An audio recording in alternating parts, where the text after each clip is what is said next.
ఇవాల్టి కథ సిద్ధుడి సలహా. నందుడనే యువకుడు బాగా చదువుకున్నాడు. ఉద్యోగం లేదు. డబ్బు సంపాదించమని తల్లిదండ్రులు పోరుతున్నారు. సంపాదించడం లేదని అన్నలు వదినలు గేలి చేస్తున్నారు. వాడితో అభిమానంగా మాట్లాడేది పొరుగింటి రాధ ఒక్కటే. రాధ తండ్రికి బాగా డబ్బుంది, పలుకుబడి ఉంది. ఆమె తల్లిదండ్రులకు ఒక్కగానొక్క కూతురు. రాధను పెళ్లి చేసుకుంటే తాను గొప్పగా వెలిగిపోవచ్చునని నందుడు అనుకున్నాడు. ఒక రోజున వాడు రాధను పెళ్లి గురించి అడిగాడు. ఆమె నవ్వి, నాకు నువ్వంటే ఇష్టమే, కానీ నిన్ను మాత్రం పెళ్లి చేసుకోను. నా డబ్బు గురించి ఆశపడకుండా తనకు తానుగా డబ్బు సంపాదించగలవాడిని నేను పెళ్లి చేసుకుంటాను. నువ్వు మంచివాడివే, కానీ అసమర్థుడివి అని చెప్పింది. ఈ మాటలతో నందుడికి జీవితంపై విరక్తి పుట్టింది. చావాలని వాడు పక్కనే ఉన్న అడవిలోకి వెళ్ళి ఒక చెట్టుకు ఉరితాడు వేలాడదీసి కళ్ళు మూసుకొని దైవ ప్రార్థన చేసుకోసాగాడు. ఇంతలో అలా దారిన వెళుతున్న సిద్ధుడనే పెద్ద మనిషి నందుణ్ణి వారించి వాడి కథ అడిగి తెలుసుకున్నాడు. తరువాత చిరునవ్వి నవ్వి, ఈ అడవిలో సాధు జంతువులు, క్రూర జంతువులు ఎన్నో ఉన్నాయి. సాధు జంతువులకు క్రూర జంతువుల భయం, క్రూర జంతువులకు వేటగాళ్ళ భయం, అన్ని జంతువులకు ప్రకృతి బీభత్సాల భయం. మంటలు రేగినా, వరద నీరు ముంచినా, జబ్బులు చేసినా వాటికి రక్షణ లేదు. అనుక్షణం ప్రాణభయంతో ఉంటూనే అవి ఎంతో ఉత్సాహంగా కనిపిస్తాయి. తిండి నిద్ర తప్ప వాటికి వేరే పని లేకపోయినా అవి అంత చలాకీగా ఉన్నప్పుడు తన ఆలోచన శక్తితో ఎన్నో సాధించవలసిన మనిషి ఇలా చిన్నతనంలోనే ఆత్మహత్య చేసుకోవాలనుకోవడం సిగ్గుచేటు కదా అన్నాడు. నందుడు సిగ్గుపడుతూనే, తమరు జ్ఞానిలా ఉన్నారు, నా అసమర్థతను చక్కగా వివరించారు, కానీ డబ్బు సంపాదించడం ఎలాగో నాకు తెలియడం లేదు అన్నాడు. దానికి సిద్ధుడు, డబ్బు సంపాదించాలంటే 1,00,000 మార్గాలున్నాయి.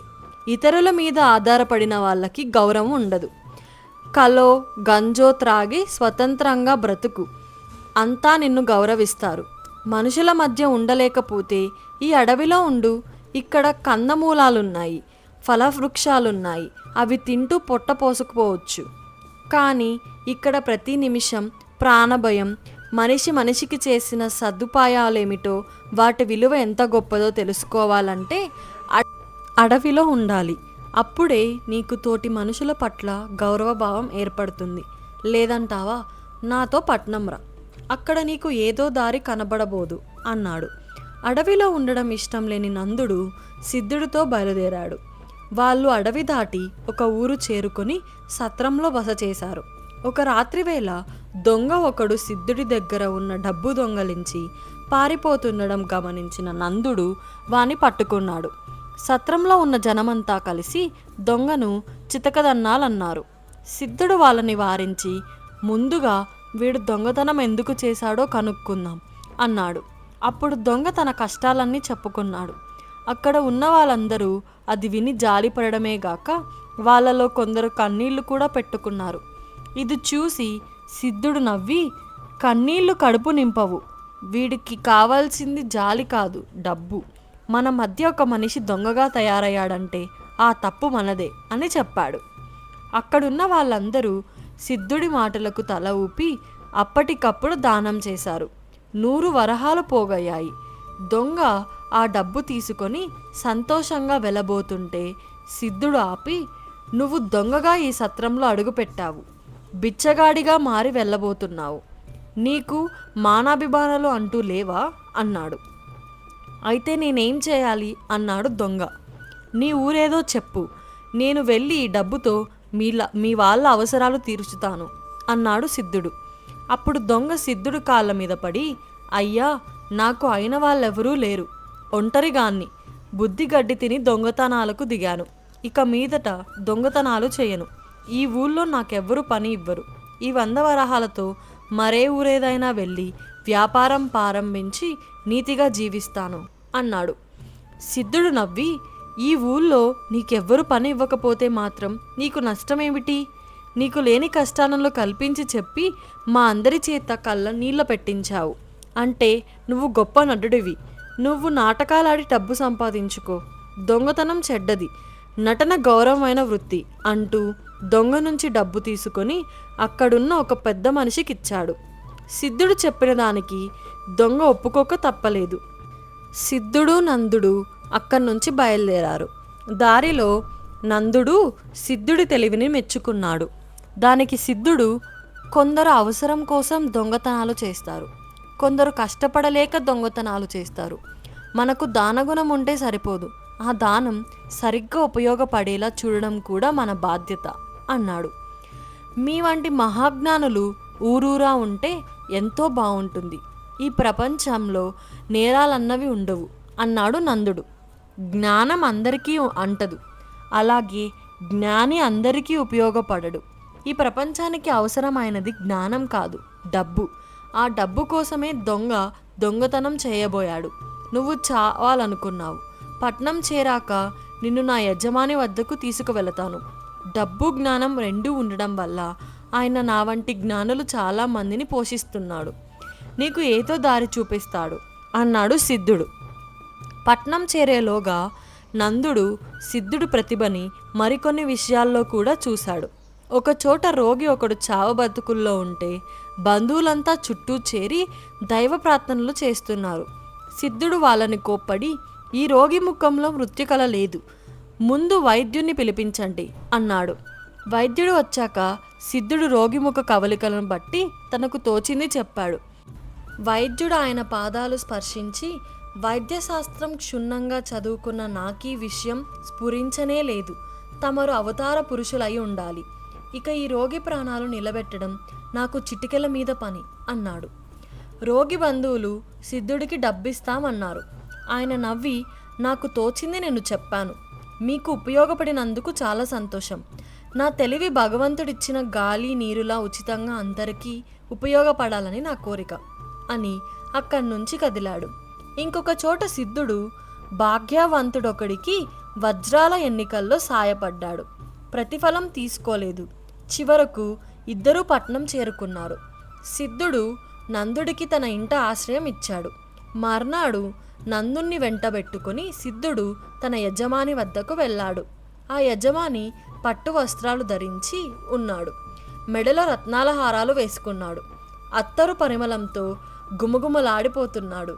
ఆయన సిద్ధుణ్ణి చూడగానే దుమదుమలాడిపోతూ, తమరు 2 రోజుల క్రితం రావలసింది, ఈరోజు వచ్చారు. ఈలోగా తమరు లేక నాకు లక్షల్లో నష్టం వచ్చింది. ఒక పరదేశి అవసరానికి తన దగ్గరున్న వజ్రాల హారాన్ని తెగ నమ్ముకుంటానన్నాడు. ఆ వజ్రాల అసలువో నకులువో నాకు తెలియదు. తమరు తప్ప మరొక నిపుణుడు లేక నేను వదులుకుంటే నా పోటీదారు అవి కొనుక్కుంటాడు. మిమ్మల్ని నమ్మి సెలవిచ్చి ఊరు పంపినందుకు నాకు బాగా పరాభవమైంది. అన్నమాట నిలబెట్టుకోవాలని తెలియని వాళ్లను ఏళ్ళొచ్చి ఏం లాభం అంటూ దుర్భాషలాడాడు. అనుకోకుండా ఆలస్యం జరిగిందని, మరొకసారి అలా జరగనివ్వనని సిద్ధుడు మరీ చెప్పి క్షమాపణ అడిగాక యజమాని శాంతించాడు. ఆ సమయంలో కొందరు పనివాళ్ళు ఒకరిని అక్కడికి తీసుకువచ్చి, అయ్యా, వీడు నమ్మకంగా ఉన్నట్లు నటిస్తూ దొంగతనం చేయబోయాడు అని ఫిర్యాదు చేశాడు. యజమాని వెంటనే, వీడికి ముతక బట్టలు కట్టండి, మెడలో ఒక బిల్ల తగిలించి దొంగ అని రాయండి, బండరాళ్ళు కొట్టేలాంటి కష్టమైన పనులు చేయించండి, సాయంత్రాలు గాడిద మీద కూర్చోబెట్టి ఊరంతా తిప్పండి. అలా 6 వారాల పాటు చేస్తే జీవితంలో తిరిగి దొంగతనం జోలికి పోడు అన్నాడు. సిద్ధుడు యజమాని నిర్ణయం విని మౌనంగా ఊరుకున్నాడు. ఇది చూసి నందుడు సత్రంలో దొంగకు తీర్పు చెప్పింది ఈయనేనా అని ఆశ్చర్యపోయాడు. ఆ తరువాత ఇంకొక పనివాడు యజమాని దగ్గరికి వచ్చి తన కొడుకు జబ్బు చేసిందని వైద్యానికి డబ్బు కావాలని అడిగాడు. యజమాని వెంటనే, ఈ ఊళ్ళో వెంకటేశ్వరి గుడి ఎందుకు కట్టించాననుకున్నావు? నీలాంటి వాళ్లకు సాయపడాలనే. ఉన్న వాళ్లకు దేవుడు సాయం చేయడు, అందువల్ల వైద్యుడు కావాలి. పేదవాళ్ళు అదృష్టవంతులు, వాళ్లకు దేవుడే వైద్యుడు. వెళ్ళు, గుడికి వెళ్ళి మొక్కుకో అన్నాడు సిద్ధుడు వంక చూస్తూ. సిద్ధుడు ఈసారి కూడా మౌనంగా ఉండడం చూసి నందుడు మరింత ఆశ్చర్యపోయాడు. ఆ తరువాత యజమాని సిద్ధుడికి తన శరీర పరిస్థితి చెప్పుకున్నాడు. సిద్ధుడు ఆయనకు కొన్ని ఆహార నియమాలు చెప్పాడు. కొద్దిసేపటికి ఒక రత్నాల వ్యాపారి వస్తే సిద్ధుడు యజమానికి రత్నాల ఎన్నికల్లో సాయపడ్డాడు. అంతా అయ్యాక సిద్ధుడు ఆయనకు నందుని చూపిస్తూ, ఇతడికి మీ కొలువులో తగిన ఉద్యోగం ఇప్పించాలి, కాదనడానికి వీల్లేదు అన్నాడు. తమరు చెప్పాక తప్పుతుందా అంటూ యజమాని నందుని కొన్ని ప్రశ్నలు అడిగి నెలకు 1000 వరహాల జీతం మీద వ్యాపారపు లెక్కల పర్యవేక్షించే పనిని ఇచ్చాడు. తర్వాత ఇద్దరూ ఇంటికి బయలుదేరారు. దారిలో నందుడు సిద్ధుడికి తన కృతజ్ఞతలు తెలుపుకొని, తమ జ్ఞానాన్ని తమ యజమాని ఉపయోగించుకున్నట్టు లేదే అన్నాడు. నా జ్ఞానంతోనే ఆయన లక్షలార్జిస్తున్నాడు అన్నాడు సిద్ధుడు. నేననేది వజ్రాల విషయంలోనూ రత్నాల విషయంలోనూ కాదు. మిగతా ఏ విషయంలోనూ ఆయన మిమ్మల్ని సలహా అడగలేదు. ఆయన తప్పు నిర్ణయాలు చేస్తుంటే మీరు మౌనంగా ఊరుకున్నారు అన్నాడు నందుడు. నేను తప్పని చెప్పినా ఆయన తన నిర్ణయాన్ని మార్చుకోకపోగా ఆగ్రహిస్తాడు. ఆయన్నల్లా సంతోషపెట్టాను కాబట్టే నేను చెప్పగానే నా మాట గౌరవించి నీకు ఉద్యోగం ఇచ్చాడు, అర్థమైందా అన్నాడు సిద్ధుడు. కానీ ముందుగా ఆయన మిమ్మల్ని నానా దుర్భాషలాడాడు. అవి వింటూ ఆయన దగ్గరే పనిచేయడానికి తమకు ఆత్మగౌరవం అడ్డురాదా అని అడిగాడు నందుడు. దానికి సిద్ధుడు నవ్వి, అజ్ఞానికి డబ్బే ముఖ్యం, డబ్బు కోసం ఏమైనా చేయవచ్చు. నేను అజ్ఞానిని కాక జ్ఞానినే. అయితే ఆత్మగౌరవం అన్న పదానికి అర్థమే ఉండదు. ఆత్మ స్వయం ప్రకాశం, నిత్య నూతనం, దానికి మలినము అంటదు. తిట్టేటప్పుడు యజమాని నాకు పసివాడిలా తోచి నవ్వొస్తుంది. ఎన్ని అన్నా నన్ను ఆయన వదులుకోలేడు. నా వల్ల ఆయనకు చాలా ప్రయోజనాలున్నాయి. నేను ఆయనను వదులుకుందామనుకుంటే కుదరదు. నా తెలివిని ఆయన సొమ్ము చేసుకోగలడు, కానీ ఆ పని నా చేత మాత్రం కాదు. ఆయన వల్లనే నా జీవితం సుఖంగా ఉంది. ఇక జ్ఞానం సంగతి అంటావా? జ్ఞానవంతుడైన వాడికి, అడగని వారికి, అవసరం లేదనుకున్న వారికి సలహాలు ఇవ్వబోవడం నిష్ప్రయోజనమని తెలుసుకున్నాను అన్నాడు. నందుడి సందేహాలన్నీ తొలగిపోయాయి. వాడు సిద్ధుడి అడుగుజాడలో నడుస్తూ తన జ్ఞానాన్ని అవసరమైన చోటనే ఉపయోగిస్తూ, అనువు కాని చోట అధికుడు నన్ను కూడా జీవితం గడుపుతూ 10 మందిలో పేరు తెచ్చుకున్నాడు. ఇంతటితో కథ సమాప్తం. ఈ కథ మీకు నచ్చినట్లయితే ఛానల్కు లైక్ చేసి, షేర్ చేసి, సబ్స్క్రైబ్ చేయండి. Thank you.